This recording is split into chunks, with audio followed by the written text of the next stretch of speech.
Bismillahirrohmanirrohim. Assalamualaikum warahmatullahi wabarakatuh. Salam jumpa kembali dengan channel Dunia Fana News. Sebagai pengamat luar negeri khusus untuk negeri jiran Malaysia, tentu saya lebih suka menyoroti berbagai hal positif terutama yang berkaitan dengan kemajuan Malaysia di berbagai sektor untuk menambah motivasi diri agar lebih maju.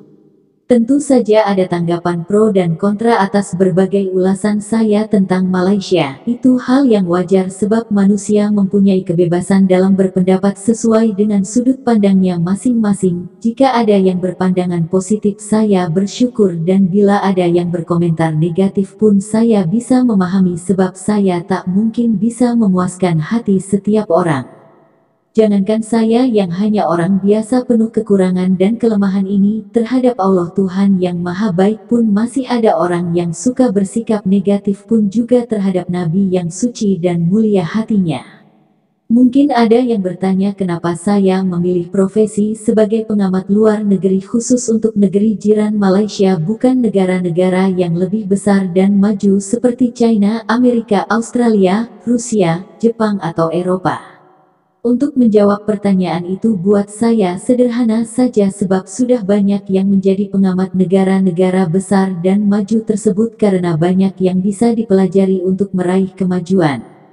Tapi bagi saya lebih menarik untuk menjadi pengamat luar negeri untuk negeri jiran Malaysia yang kini maju pesat karena alasan historis dan persaudaraan sebab dahulu kala kita berada dalam satu naungan wilayah Nusantara yang kini lalu terpecah menjadi beberapa negara seperti Indonesia, Malaysia, Singapura, Brunei, Filipina Selatan dan Patani di Thailand Selatan.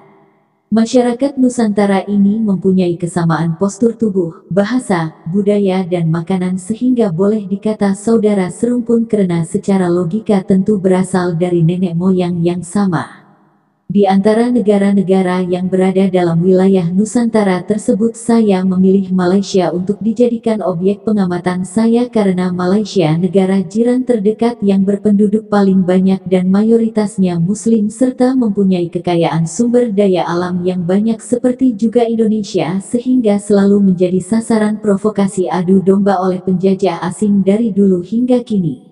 Oleh karena itulah perlu upaya terus-menerus tiada henti untuk mempererat hubungan persaudaraan antara dua jiran bersaudara Indonesia dan Malaysia yang bukan saja itu menjadi tugas pemerintah tapi juga tugas kita bersama sebagai Muslim Nusantara.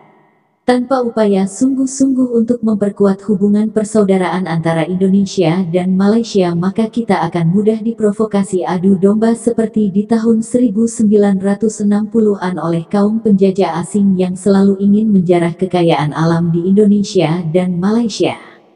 Kita tentu wajib bersyukur atas perlindungan dan pertolongan Allah sehingga hingga kini rakyat dua saudara serumpun Indonesia dan Malaysia masih hidup rukun dan damai karena di belahan bumi lain seperti di Timur Tengah, Afrika dan juga Eropa Timur banyak terjadi konflik perang saudara serumpun yang sebab musababnya pada intinya adalah perebutan kekayaan alam. Bayangkan secara logika jika wilayah-wilayah tersebut miskin sumber daya alam pasti tak akan menjadi sasaran konflik adu domba perang saudara.